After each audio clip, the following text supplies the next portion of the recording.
Standard 7 science chapter number 3 fibre to fabric. हमने पहले lecture के अंदर पढ़ा था फाइबर का मतलब क्या होता है, फैब्रिक का मतलब क्या होता है और यान का मतलब क्या होता है। यान का मतलब होता है कॉटन वूल। जो कॉटन की जो डोरियाँ होती है उसको यान कहा जाता है। और कॉटन की जो बड़ी बड़ी डोरियाँ है वो और छोटी छोटी डोरियों से बनी होती है, उसको फाइबर कहा जाता है। और फाइनली जो यान है उससे फैब्रिक बनाया जाता है। और फैब्रिक का मतलब क्या होता है, क्लोथ्स होता है। तो सबसे छोटा क्या होता है, सबसे छोटी छोटी डोरियों को फाइबर कहा जाता है। बाद में उसको जोड़ के चरखा ऐसी सारी मशीन से जोड़ के उसको यान बनाया जाता है, या फिर कह सकते हैं कॉटन बॉल। और इसके बाद वो कॉटन का जो बॉल है उसको विविंग करके या फिर क्नीटिंग करते करके फैब्रिक बनाया जाता है, मतलब कपड़ा बनाया जाता है। तो हमने पहले लेक्चर के अंदर ये पढ़ा था। आज के लेक्चर में हम पढ़ने वाले फ्रॉम फाइबर टू वूल, मतलब फाइबर को किस तरह से हम वूल में बनाते हैं। For obtaining wool sheep are reared. तो वूल हमें वूल किससे मिलता है, शिप से मिलता है, और शिप की हमें देखभाल करनी पड़ती है। रियर्ड का मतलब क्या होता है, कैरिंग होता है। रियर्ड का मतलब होता है कैर, देखभाल रखना। Their hair is cut and process into the wool. तो उनके हेयर को काटा जाता है और उससे वूल बनाया जाता है। Let us learn about this process. तो किस तरह से शिप के वूल से हम कपड़ा बनाते हैं। Rearing and breeding of ship. Rearing का मतलब होता है ध्यान रखना, और ब्रीडिंग का मतलब होता है उनको रिप्रोडक्शन करवाना।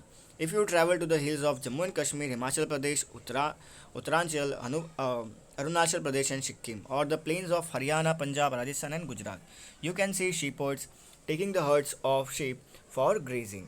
तो ये सारी जगहों में जो शीपर्ड्स है, मतलब जो लोग हैं जो शिप का देखभाल रखते हैं, उनको शिपर्ड्स कहा जाता है। और वो शिप को ग्रीजिंग करवाते हैं। ग्रीजिंग का मतलब क्या होता है, उनको घास खिलवाते हैं ताकि वो बड़ी हो जाए, वो हेल्दी रहे, और बाद में वो कॉटन वूल दे। Sheep are herbivorous and prefer grass and leaves.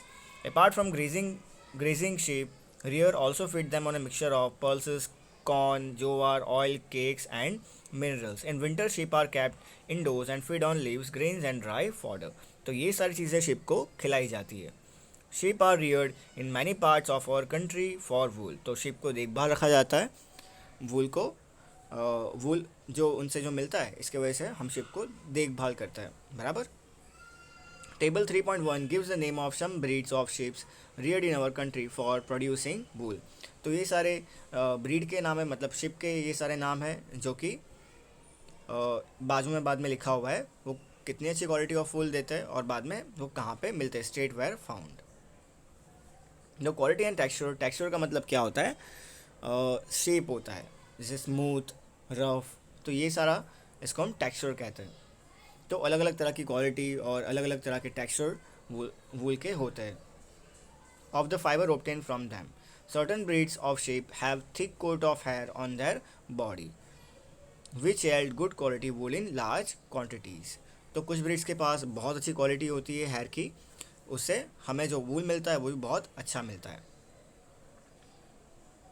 Mentioned earlier, these ships are selective breed, with one parent being a sheep of good breed, and once that reared sheep have developed a thick growth of hair, hair is shaved off for getting wool. तो बाद में hair को निकाला जाता है ताकि उसे हमें wool मिल सके। तो यहाँ पे rearing and breeding में क्या बताया, सबसे पहली चीज़ यहाँ पे बताइए। Okay, right.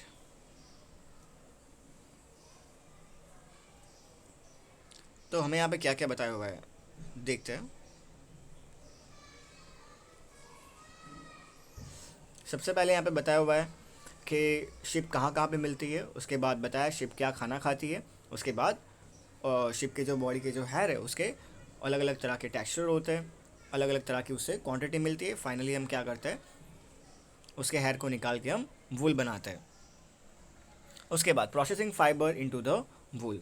अभी फाइबर से किस तरह से वूल बनाना है। From the wool which is use for knitting sweaters or for weaving shawls is finished product of a long process which involve in the following step. तो जो हमें स्वेटर जो हमें हम बाज़ार में जाते हैं स्वेटर लेने के लिए, वो स्वेटर बनता है बहुत लंबी प्रोसेस से। मतलब क्या, वो वूल से बनता है, और वूल किससे बनता है, फाइबर से बनता है। अभी वो प्रोसेस के बारे में पढ़ने वाले, वो स्वेटर या कह सकते हो कॉटन जो बॉल आता है जिससे स्वेटर बनाया जाता है, डोरी आती है जिससे स्वेटर बनाया जाता है, वो डोरियाँ कैसे बनती है। स्टेप वन, पहला स्टेप क्या है, the flick of A ship along with a thin layer of skin is removed from the body. This process is called shearing. shearing का मतलब क्या है, शिप की जो फ्लीज है, ऊपर की जो लेयर, उसको रिमूव करना। Machine similar to those used by barber are used to shave off hair. तो पहला पहला स्टेप क्या है, उसकी जो फ्लीज है, शिप की जो फ्लीज है, मतलब जो ऊपर के जो हेयर है उसको रिमूव करना। Usually hair are remove during the hot weather. तो गर्म वातावरण में, मतलब हॉट वेदर में हेयर को रिमूव किया जाता है। तो पहला स्टेप तो बहुत सिंपल है, हेयर को रिमूव करो, यही पहला स्टेप होने वाला है, राइट। उसके बाद usually hair are remove during the hot weather, this enables sheep to survive without that protective coat of hair. The hair provide woollen fibre. तो जो हेयर है वो बहुत पतले पतले होते हैं, जैसे मैंने आपको कहा था, जो पतले पतले जो हेयर होते हैं उन्हें फाइबर कहा जाता है। Woollen fibres are then process to obtain wool yarn. तो बाद में फाइबर से यान बनाया जाता है। यान का मतलब है वो छोटी छोटी डोरियों से एक बड़ी डोरी बनाई जाती है। Shearing does not hurt the sheep just as it does not hurt when you get a haircut from cut or your father shaves his beard. तो जब शेव करते हैं शीपर्ड, तब क्या होता है कि वो शिप है उसको दर्द नहीं होता है, इतना ही सेफ होता है जितना हम बार्बर के पास जाते हैं और अपनी दाढ़ी को शेव करवाते हैं। या फिर आप अपने पापा की दाढ़ी, आपके पापा बार्बर के पास जाते हैं और दाढ़ी को शेव कराते हैं, जैसे वो इतना सेफ़ होता है, वैसे ये भी सेफ़ होता है कि शिपर्ड्स शेव करते, फाइबर को निकालते हैं शेव करके। The uppermost layer of the skin is dead. Also the hair of sheep grow again just as your hair does. तो बाद में क्या होगा, शीपर्ड सेव कर देगा, मतलब जो शिप के हेयर उसको निकाल देंगे, उसके बाद वापस से वो शिप के हेयर फिर से आ जाते हैं। स्टेप टू, स्टेप वन तो क्या था, बस बालों को निकालना था। स्टेप टू क्या है, the sheared skin with hair is throughout washed in tanks to remove grease, dust and dirt. This is called scorching, scoring. Nowadays scoring is done by machines. तो दूसरा स्टेप क्या होगा, जो बाल जो निकाला गया है उसको अच्छे से धो देना, बराबर टैंक्स के अंदर धो देना, उसको कहा जाता है scouring. Third step, after scouring sorting is done. Third process क्या है, sorting. The hairy skin is sent to a factory where hair of different texture are separated or shorted. तो थर्ड स्टेप क्या है, बालों को धो दिया, बाद में क्या करना है, अलग अलग जो हेयर की जो अलग अलग क्वालिटी उसको रिमूव करना, डिफरेंट करना, अलग अलग करना। अगर रफ़ हेयर है उसको अलग कर देना, स्मूथ हेयर है उसको अलग कर देना, राइट, इस तरह से। तो रफ़ हेयर और स्मूथ हेयर्स को डिफरेंट करना, ये तीसरा स्टेप है, शॉर्टिंग। बाद में the small fluffy fibres called burrs are picked out from a hair.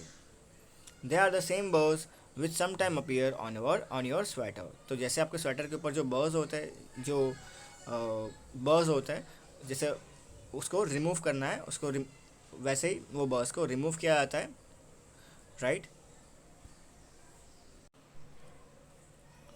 तो फोर्थ स्टेप क्या है, बर्ड्स को रिमूव करना। बर्ड्स क्या होता है, खाली फाइबर्स होते हैं, बराबर छोटे छोटे बाल होते हैं, इसको बर्ड्स कहा जाता है और उसको रिमूव किया जाता है। देखो पहला स्टेप था शेयरिंग था, पहला स्टेप था शेयरिंग का मतलब क्या होता है, बाल को रिमूव करना। दूसरा स्टेप क्या था, बाल को वॉश करना, मतलब स्कोरिंग। थर्ड स्टेप क्या था, शॉर्टिंग, मतलब जो बाल के जो अलग अलग तरह के स्मूथ बाल्स को अलग करना, रफ बाल को अलग करना, ये थर्ड स्टेप था। फोर्थ स्टेप क्या है, बर्ड्स को रिमूव करना। Fifth step, the fibres can be dyed in various colour as the natural fleece of sheep and goats is black, brown और वाइट। तो पांचवा स्टेप क्या होगा, बालों को डाई करना। डाई का मतलब क्या होता है, कलर करना। तो उससे क्या होगा, हमें अलग अलग तरह के कपड़ों के कलर मिलेंगे। बाद में last step, the fibre are straight and combed and roll into the yarn. बाद में जो फाइबर्स है उसको यार्न में बदला जाता है। देखो इस तरह से, देखो यहाँ पे फिगर नंबर 3.8 का डी, तो यहाँ पे बताया हुआ है, ये ऐसे एक मशीन होती है जिससे क्या होता है, फाइबर को यार्न में बदला जाता है। The longest fibre are made into the wool for sweater. and the cotton fiber are spun and woven into the woven clothes. तो ये थी प्रोसेस. अभी एक्टिविटी 3.4 यहाँ पे रीड कर लेना. यहाँ पे हमने देखा ये सारे के सारे स्टेप के बारे में हमने स्टडी किया बराबर. तो वापस से मैं आपको बता देता हूँ. पहला स्टेप था शेयरिंग, दूसरा स्टेप था स्कोरिंग, तीसरा स्टेप था शॉर्टिंग, चौथा स्टेप था बर्स को रिमूव करना, पांचवा स्टेप था बालों को कलर करना और लास्ट स्टेप था फाइबर को यान में बदलना. बाद में यान से हम कपड़े बना सकते हैं. उसके बाद एक्टिविटी 3.4 आप रीड कर लो और आगे रीड करते हैं. Silk fibre.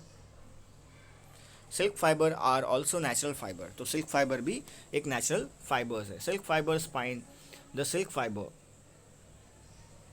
The rearing of silk worm for obtaining silk is called sericulture. Sericulture का मतलब क्या होता है? सिल्क वॉर्म से हमें जो सिल्क मिलता है उसको, सिल्क वॉर्म को हम देखभाल करते हैं, उससे हमें सिल्क मिलता है, उसको कहा जाता है सेरीकल्चर. सेरीकल्चर मतलब सिल्क वॉर्म से सिल्क मिलना. Find out from your mother and grandmother the kind of silk sarees they have. List the kind of silk. Before we discuss the process we obtain silk, it is necessary to know the interesting life history of a silk moth. तो हम पढ़ने वाले silk की जो silk है वो कैसे मिलता है हमें सिल्क वॉर्म से, उसके पहले हम जानते हैं कि सिल्क मॉथ की लाइफ हिस्ट्री क्या है. The female silk moth lay eggs. तो पहले क्या होता है, जो फीमेल जो यहाँ पे दी हुई है वो क्या है? सिल्क मॉथ से. यहाँ पे देखो जो बटरफ्लाई जैसा दिया हुआ है ना, ये क्या है? सिल्क मॉथ से. ये सबसे पहले क्या करता है? सबसे पहले एग को ले करता है. एग को मतलब बाहर निकालता है, अंडे को बाहर निकालता है. फ्रॉम विच हैच लार्वा और विच आर कॉल्ड कैटरपिलर और सिल्क वॉर्म. बाद में क्या होता है? वो अंडे से बच्चा बाहर निकलता है जिसको लार्वा कहा जाता है. They grown in size and when the caterpillar is ready to enter the next stage of life history called pupa. तो सबसे पहले क्या होता है?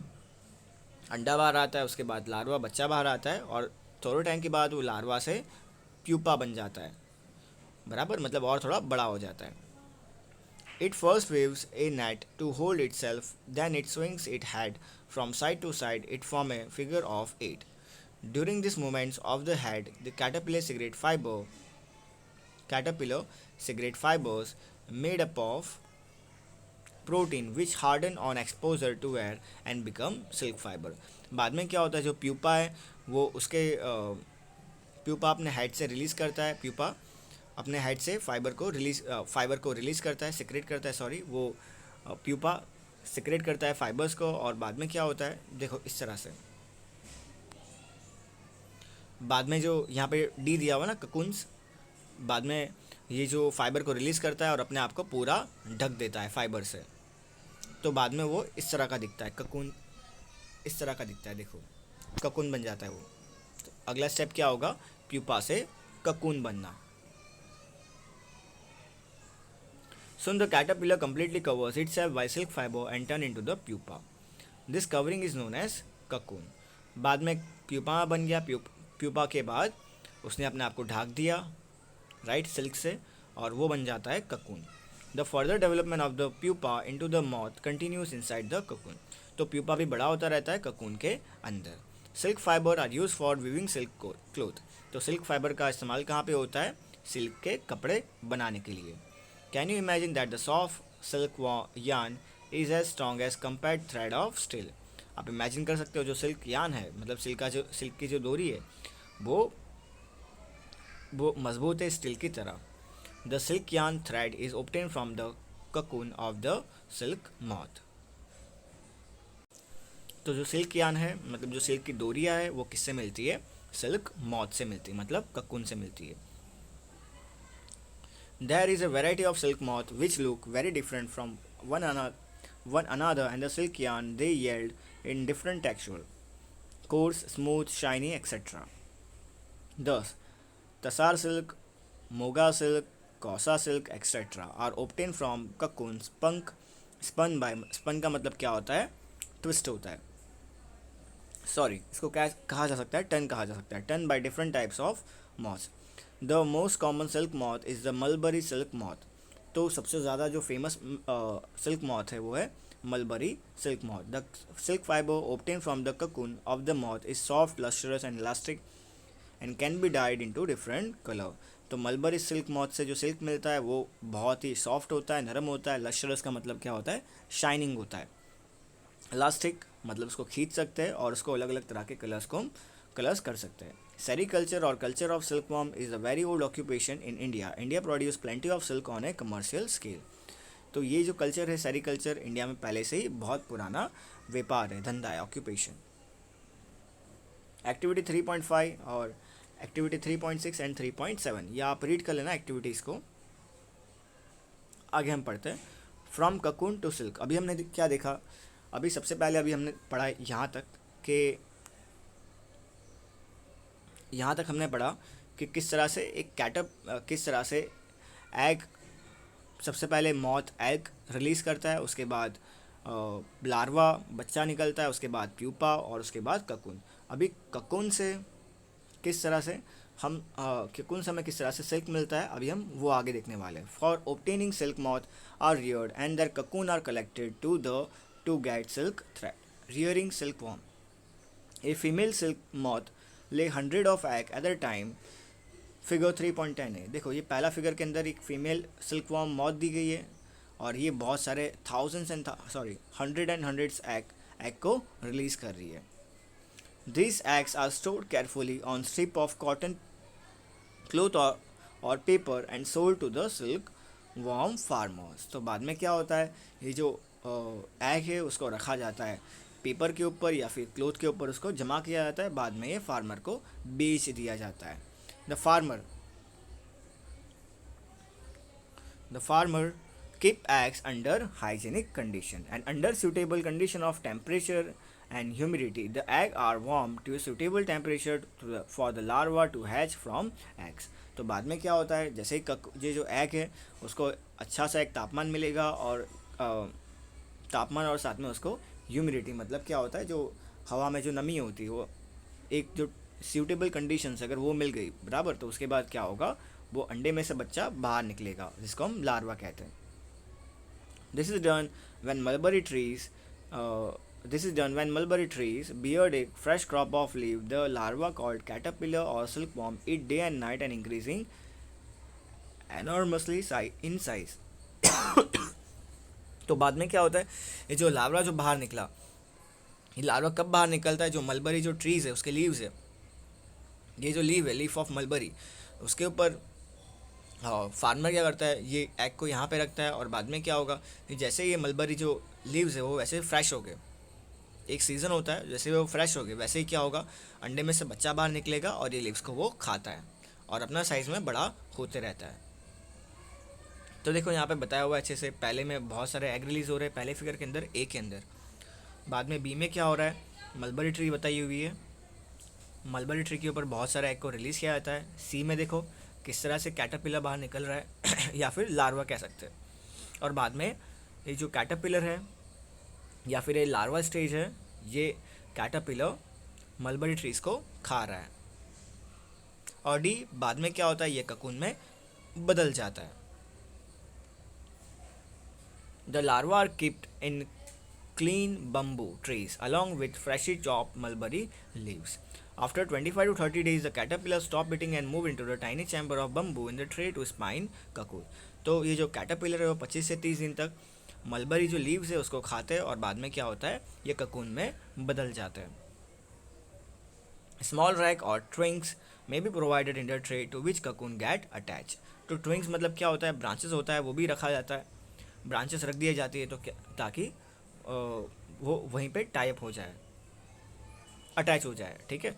द कैटरपिलर और silk worm spine the cocoon inside which develop the silk moth. और बाद में क्या होता है, ककून के अंदर से फाइनली क्या निकलता है, सिल्क मॉथ निकलता है. फिर से वापस से वो लाइफ साइकिल रिपीट होती है. सिल्क मॉथ निकला, उसके बाद क्या होगा, वो ब्रीडिंग करेगा, उसके बाद बहुत सारे बच्चे को, बहुत सारे एग को रिलीज़ करेगा.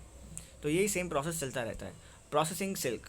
ए पाइल ऑफ ककून मतलब बहुत सारे cocoon is use for obtaining silk fibre. तो बहुत सारे ककून से हमें सिल्क फाइबर मिलता है.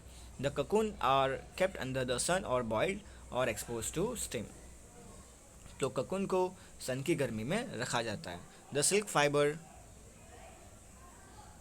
The silk fibre separated out, silk fibre को बाहर निकाल दिया जाता है. The processing of taking out thread from the cocoon for use as silk is called reeling the silk. फिर से रिपीट करते हैं ये पॉइंट को. The silk fibre separated out, तो सिल्क फाइबर को बाहर निकाल दिया गया. उसके बाद the process of taking out thread from the cocoon for use as silk is called reeling the silk. इसका मतलब क्या होता है, वो ककून से सिल्क को बाहर निकाला जाता है, वो प्रोसेस को कहा जाता है reeling the silk. Reeling the silk का मतलब क्या होता है, ककून से जो डोरिया है, जो थ्रेड है, उसको बाहर निकाल दिया जाता है सिल्क बनाने के लिए. Reeling is done in special machines, तो ये सारी चीज़ें करने के लिए कुछ खास मशीन्स होती है. Which unwind the thread or fibre of silk from the cocoon. Silk fibre are then spun into the silk thread, तो सिल्क फाइबर को बाहर निकाला जाता है, उससे सिल्क की थ्रेड बनाई जाती है. थ्रेड मतलब डोरियाँ बनाई जाती है, मतलब छोटी छोटी डोरियों से एक बड़ी डोरी बनाई जाती है. Which are woven into the silk cloth by weavers, तो बाद में क्या होता है, जो सिल्क की डोरियों को फैब्रिक बनाया जाता है, मतलब सिल्क के क्लोथ बनाए जाते हैं. कौन बनाता है, वीवर्स बनाता है, मतलब जो है ना, जो वीविंग करता है उनको वीवर्स कहते हैं. तो इस तरह से ये पूरी प्रोसेस होती है. चलो अभी अगले लेक्चर में मैं आपको इसके क्वेश्चन आंसर्स मैं आपको दे दूंगा अगले लेक्चर के अंदर, जो कि आप नोटबुक में लिख लेना.